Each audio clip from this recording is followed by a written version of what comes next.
ስለወደድኩኝ የት መሄድ እንዳለብኝ አላውቅም። ምን ማድረግ እንዳለብኝ አላውቅም። እማውቀው አንድ ነገር ብቻ ነው፣ እሱም ኢየሱስን ነው። በቃ ጠራዋለሁ። አብራት ታለቅሳለች ደግሞ ጀለሷ። ኢየሱስ ልዘምር ከማለት ውጭ ለምን አልሞት? ለምን አይዘከዝኩኝም? በቃ ለእኔ ክብሬ ነው። አሁን አልቅሳ ትሸቅል። ጌታ ኢየሱስን ብቻ ላምልክ ስላልኳቸው ኦርቶዶክስ ሌላ ምንድን ነው የምታመልኪው? ንገሩኝ እስቲ ኦርቶዶክሶች፣ ሌላ የምታመልኩት አለ እንዴ? እኔም አላውቀው። ምን ይፈጠር ይሆን? ምን አይነት አጀንዳ ይሰጠን ይሆን እያልኩ እያሰብኩ ነበርና ስለዚህ እቺ ሴት እየወጣች ማለት ነው ገና በአንደኛው ቀን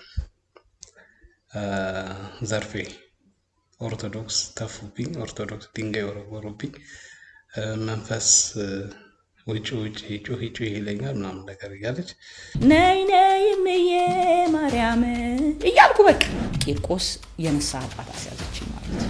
ምን አይነት ጥያቄዎች ውስጥሽ ተፈጠሩ? ዝም ብዬ አይነት ሰው አልነበርኩም። መገኛዬ ጻድቃኔ ማርያም ይሆን። እኔ ከኦርቶዶክስ ቤተክርስቲያን ውጭ ዓለም ያለ አይመስልም። ራሴን ለማጥፋት ብዙ ሞክር ነበር። ለምሳሌ አሜሪካን ሀገር ስነዳ ሃይዌይ ላይ ማለት ነው አሁን ውጪ በቃ ይለኛል። ታውቂያለሽ፣ በጣም እታገላለሁ፣ እጮሃለሁ።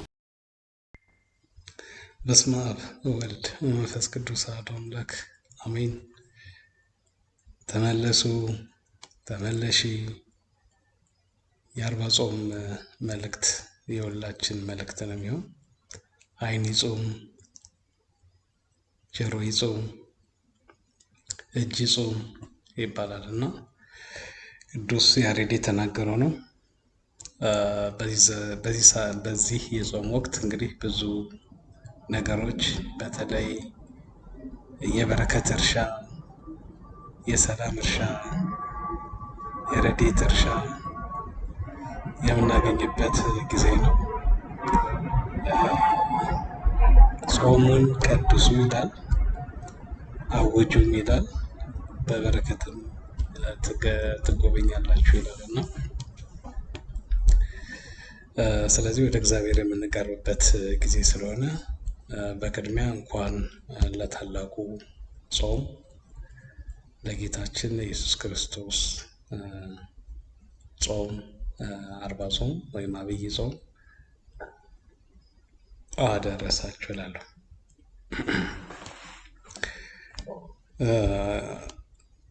አርባ ጾም ሲመጣ ብዙ ጊዜ ትልልቅ ነገሮች ይካሄዳሉ። አስተውላችሁ ከሆነ ወይም አጀንዳ ሌላ ነገር ይሰጣል። በኢትዮጵያ በሀገራችንም ወይም በዓለም ላይም የተወሰነ ነገር ብዙ ነገር አስተውላችሁ ከሆነ የሚያስተውል ነገር ካለ ማለት ነው እና ሰው ካለ ምክንያቱም በጾም ጊዜ ብዙ ነገሮች ይያዛሉ።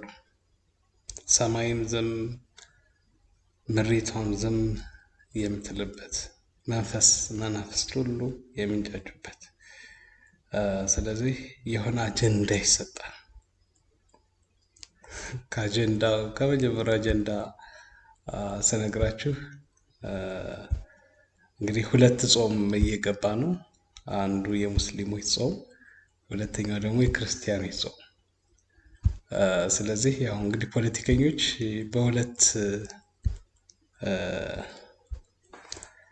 ጨዋታ መጫወትም ይጫወታሉ። እንደ ፖለቲካ ያደርጉታል። ያው ሃይማኖት ነው። አክቹዋሊ ፈጣሪን የማምለክ ስርዓት ነው። ከፖለቲካ ጋር ምንም ግንኙነት አይኖረውም። ዳሩ ግን ፖለቲከኛ ካገኘው ግን ሃይማኖትን መጠቀሚያ ያደርገዋል። ምክንያቱም በፖለቲካ አይን ሃይማኖት ድርጅት ነው። ልክ እንደ አንድ ድርጅት እንደ አንድ ተቋም ነው። ስለዚህ የፈለጉትን ነገር ይጫወታሉ ማለት ነው ሃይማኖት ፖለቲከኞች። ስለዚህ አንድ ነገር ተፈጠረ ገና ከመጀመሩ።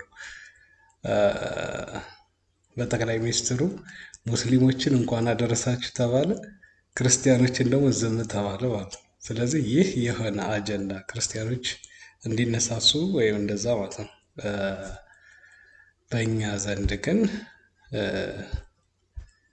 የምንነሳበትም የምንቃወምበትም ሀሳብ የለም። ምናልባት አንዳንዱ ሰው ተናዶ ወይም እንደዚህ ነገር ብለው ሊናገር ይችላል። ዳሩ ግን እኛ በእግዚአብሔር ዘንድ ለመታየት ስላልሆነ የምንሄደው ሰው መልክን ያያል፣ እግዚአብሔር ልብን ያያል። የኛ ሃይማኖት ደግሞ የትህትና ሃይማኖት፣ የመደበቅ ሃይማኖት፣ ስትጾሙ እንደ ግብዞች አትሁኑ ስለተባለ በአደባባይ እንደምንጾም እንደሚታዩ አትሁኑ ስለሚል ስትጸልዩ እኛ በአደባባይ ስለተነገረልን ወይም ስላልተነገረልን አይደለም። ጾማችን ወቅት አለው፣ ጊዜ አለው። ወቅቱን ጠብቀው በጊዜና በስርዓት የታጀበች ቤት አንዱ ይህ ነው። እንግዲህ መጀመሪያ ጾሙ እንደተከሰተ የተደረገው ማለት ነው። ዛሬ አንደኛ ቀን ስለሆነ የአብይ ጾም፣ ሁለተኛው ደግሞ ያው ከአሁን በፊት መጽሐፍም ይለዋል ከኛ ጋር ነበሩ፣ ከኛ ጋር ዘንድ መቀጠል ግን አልቻሉም።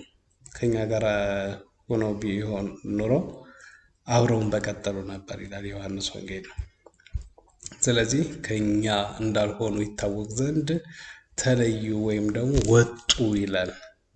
ስለዚህ የወጣችው ከኛ ዘንድ አብራ ስትዘምር አብራ ቤተክርስቲያን ስትንቀሳቀስ የነበረችው ዘርፌ አሁን ደግሞ እያለቃቀሰች መጣለች። መንፈስ እየረበሸኝ ነው፣ ህዝቡ እየተፋብኝ ነው፣ ድንጋይ እየወረወሩብኝ ነው እያለች አጀንዳ ለመውሰድ ሞከረች ማለት ነው። እና ይህም ከእውነቴ ነው። ዛሬ ጠዋት አካባቢ እንትን አትበሉኝ እንጂ ያው ሰው መቼስ በሁለት ነገር ይተነብያል ይባላል እና አንደኛው ከሳይንስም ሆነ ካለው ከህይወት ኤክስፒሪየንስ ትሬንዱን እያየ ይተነብያል። ሁለተኛ ደግሞ በጸጋ ተሰጥቶት ይተነብያል። እኔ ዝም ብዬ ያለውን ትሬንድ አየሁና በዚህ አብይ ጾም የሆነ የአጀንዳ የሚሰጥበት ጊዜ አለ።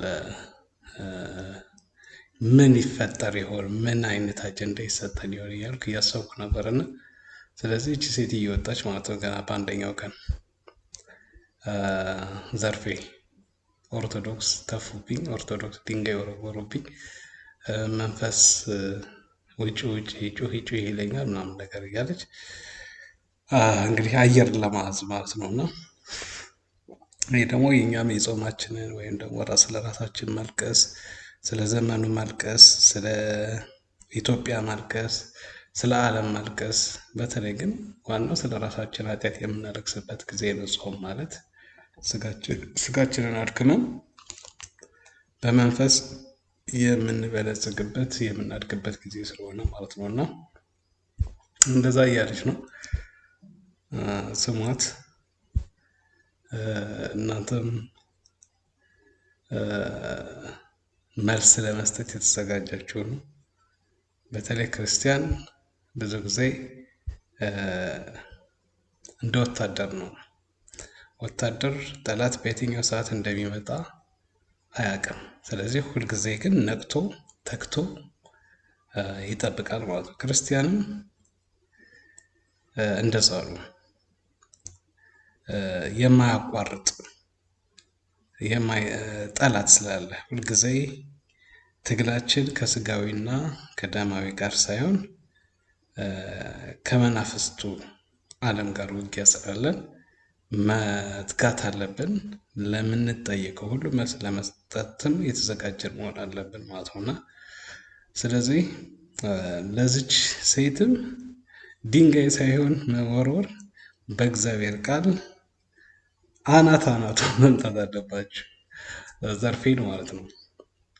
ምክንያቱም እሷ ኦርቶዶክሳውያን ምራቅ የሚተፉ ድንጋይ የሚወረውሩ አይነት ሃይማኖት አድርጋ እየገለጸችን አይደለም። እኛ የፍቅር ቃል የእግዚአብሔርን ቃል የምናስተላልፍ የሰላም ቃል የምናስተላልፍ ወይም ደግሞ እግዚአብሔርን ቃል እንደ መዶሻ አድርገን በእግዚአብሔር ቃል መዶሻነት የምንቀጠቅጥ አጋንንትን የምታሳፍር ሃይማኖት ነው እንጂ ያለችን እንደ ፈሪሳውያን ምራቅ አንተፋም፣ እንደ አይሁድ ድንጋይ አንወረውርም። የተወረወረብንን ድንጋይ ግን እንደ ሰማዕቱ እንደ ቅዱስ እስጢፋኖስ ቤተክርስቲያን እንሰራበታለን። እኛ እየመቱን ሰማያዊ በሰማይ ያለ አምላካችንን ክርስቶስን በአብ ቀኝ ተቀምጦ የምናይበት ሃይማኖት ነው ያለን። ስለዚህ ዩሲ ድንጋይ ተወርውራላችሁ ኦርቶዶክሶች፣ ምራቅ ትተፋላችሁ፣ አይሁዶች ናችሁ፣ እኔ ኢየሱስን ክርስቶስን ስለያዝኩ ነው እያለች እያሾፈች ነው። የትኛው ኢየሱስ? ኢየሱስን አውቀዋለሁ ነው ያለው አይደለም? ጳውሎስንም አውቀዋለሁ ነው ያለው። ሐሰተኞች መምህራን በተነሱ ጊዜ አይደለም እንደ ዲያብሎስ የተናገረው ኢየሱስንም አውቀዋለሁ ጳውሎስንም አውቀዋለሁ ብሎ አደማቸው ነው የሚለውና ስለዚህ አንቺ የምትናገሪለት ኢየሱስ ማን ነው? እኛ ክርስቲያኖች ድንጋይ አንወረውርም፣ አንተፋም። ዳሩ ግን መጽሐፍ እንዳለ የመመለሻሽ ጊዜ ደርሶም ሊሆን ይችላል። እቺን ጊዜ ተጠቀሚ። አንቺ ብትጮሂም እኛ ግን የፍቅርን ቃል የእግዚአብሔርን ቃል ወደ አንቺ እንዲደርስ ሚዲያውንም እንጠቀማለን። ጦርነትን አይደለ ሰላምን እየሰበክን ወደ በረትሽ እንድትመለሽ ክርስቶስም ስለተናገረ ከሌላ በረት ብዙ በጎች አሉኝ እነሱን አመጣ ዘንድ ግድ ይለኛል። በዚህ 40 ጾም ከሌላ በረት ያላችሁ ወገኖቻችን ወደ በረታችሁ ወደ ቀደመ ቤታችሁ ይወጣችሁ ወይም በረቱ ጠፍቷችሁ ለተወሰነ ጊዜ ከበረቱ ርቃችሁ ያላችሁ ወገኖች ወደ በረቱ ተመለሱ። ዘርፌ ተመለሺ። ማልቀሱ ያዙምባ ማልቀሱ አየር ለማዝ ምናልባት ይሄ የሶሻል ሚዲያው ቫይራል ለመሆንና አየር ለማዝ አስበሽ ከሆነ በአንድ በኩል ደግሞ የሚተላለፍ በዚሁ ሆያ ሆያው እንዳለ ሁሉ የመንፈስ ቅዱስ ድምጾች ደግሞ መጣው እንዲያንኳኩልሽ ልቦናሽ እንዲያንኳኩ እኔም መልእክቴን አስተላልፋለሁ። ከበር ቆሜ አንኳኳለሁ። ማንን ድምጤን ሰምቶ ቢከፍት ከእርሱ ጋር አድራለሁ፣ እራት እበላለሁ ይላልና እግዚአብሔር ቃል። ወደ ቀደመ በረትሽ ተመለሺ እናይሽ ዘንድ በምን እንፈልጋለን? በኦርቶዶክስ ቤት በተዋህዶ ቤት እናይሽ ዘንድ እንፈልጋለን። አለያ ግን ያው በዚሁ እንደ ሰው ሳይሆን የተፋብሽ በቃ ስራሽ ነው ስራሽ ጥሩ እንዳልሆነ የሚያሳይበት ነገር ነው የተተፋበት ማለት ነው፣ ወይ ድንጋይ የተወረወረበት እላለሁ። እንትኑን አያይዝላችኋለሁ። ለማንኛውም በእኔ አካባቢ ያላችሁ ወገኖች እንኳን ደግሞ ለጾም አደረሳችሁ። አስቡን፣ እንተሳሰብ። የበረከት የረድኤት ጾም ያድርግልን። ብዙ ስራ አለ እንደ እግዚአብሔር ፍቃድ። ካሁን ቀደምም በቤተ ክርስቲያን በገዳማት እየተዘዋወርን በተለያዩ ቦታዎች ብዙ ስራዎችን ሰርተናል። ዛሬም እንቀጥላለን። የበረከት ጾም ያድርግልን። አሜን። ይቆየን። እኔ ጌታን ብቻ ስለወደድኩኝ የት መሄድ እንዳለብኝ አላውቅም። ምን ማድረግ እንዳለብኝ አላውቅም። እማውቀው አንድ ነገር ብቻ ነው፣ እሱም ኢየሱስን ነው። በቃ ጠራዋለሁ። አብራት ታለቅሳለች ደግሞ ጀለሷ። ኢየሱስ ልዘምር ከማለት ውጭ ለምን አልሞት? ለምን አይዘከዝኩኝም? በቃ ለእኔ ክብሬ ነው። አሁን አልቅሳ ትሸቅል። ጌታ ኢየሱስን ብቻ ላምልክ ስላልኳቸው ኦርቶዶክስ ሌላ ምንድን ነው የምታመልኪው? ንገሩኝ እስቲ ኦርቶዶክሶች፣ ሌላ የምታመልኩት አለ እንዴ? እኔ የማላውቀው አለ? አምልኮ ሌላ አለ ኦርቶዶክስ ጋር? አምልኮ ለጌታ ነው። አምልኮ ስላሴ ነው። አምልኮ ሌላ ቦታ ክርስቶስ መንገድ ላይ ሲያዩኝ ይተፉብኛል። ተበላበት። ሃይዌይ ላይ ማለት ነው። አሁን ውጪ በቃ ይለኛል። ታውቂያለሽ፣ በጣም እታገላለሁ፣ እጮሃለሁ። ጌታ ኢየሱስ እርዳኝ እላለሁ። በቃ ኢየሱስ አድነኝ። በጣም በቃ የሆነ ጨለማ መጥቶ ይከበኛል። ራሴን በቃ ጠላሁ። አንድ ጊዜም ደግሞ እንደዚሁ ቤት ሆኜ በቃ መስታወቱን ነቅለሽ ኤላሽ ላይ ምንም አጠቅሚም ነው በቃ የሚለኝ ሰይጣን። በዚህ ደግሞ የሚታይ እጅ አለ እንዳልኩሽ፣ ምድረ በዳ ላይ ብቻዬን፣ ወዴት መሄድ እንዳለብኝ አላውቅም፣ ምን ማድረግ እንዳለብኝ አላውቅም። እማውቀው አንድ ነገር ብቻ ነው፣ እሱም ኢየሱስን ነው በቃ። ያኛው በጋሻው ነደደች፣ ካሴቴን ስላቃጠሉ ሻሸመኔ ነደደች፣ ኦርቶዶክስ ነደደች ብሎ አንጀቴ ቅቤ ጠጣ ብሎ አረመኔነቱን አሳየ። ያችን ነገር አቧራ ለማንሳት አሁን መጣሽና ነይ እምዬ ማርያም እያልኩ በቃ ቂርቆስ የንስሐ አባት አስያዘችኝ ማለት ነው። ምን አይነት ጥያቄዎች ውስጥሽ ተፈጠሩ? ዝም ብዬ አይነት ሰው አልነበርኩም። መገኛዬ ጻድቃኔ ማርያም ይሆነ። እኔ ከኦርቶዶክስ ቤተክርስቲያን ውጭ ዓለም ያለ አይመስልም። ራሴን ለማጥፋት ብዙ ሞክር ነበር። ለምሳሌ አሜሪካን ሀገር ስነል ሃይዌይ ላይ ማለት ነው። አሁን ውጪ በቃ ይለኛል። ታውቂያለሽ፣ በጣም እታገላለሁ፣ እጮሃለሁ። ጌታ ኢየሱስ እርዳኝ እላለሁ። በቃ ኢየሱስ አድነኝ። በጣም በቃ የሆነ ጨለማ መጥቶ ይከበኛል። ራሴን በቃ ጠላሁ። አንድ ጊዜም ደግሞ እንደዚሁ ቤት ሆኜ በቃ መስታወቱን ነቅለሽ ኤላሽ ላይ ምንም አጠቅሚም ነው በቃ የሚለኝ ሰይጣን።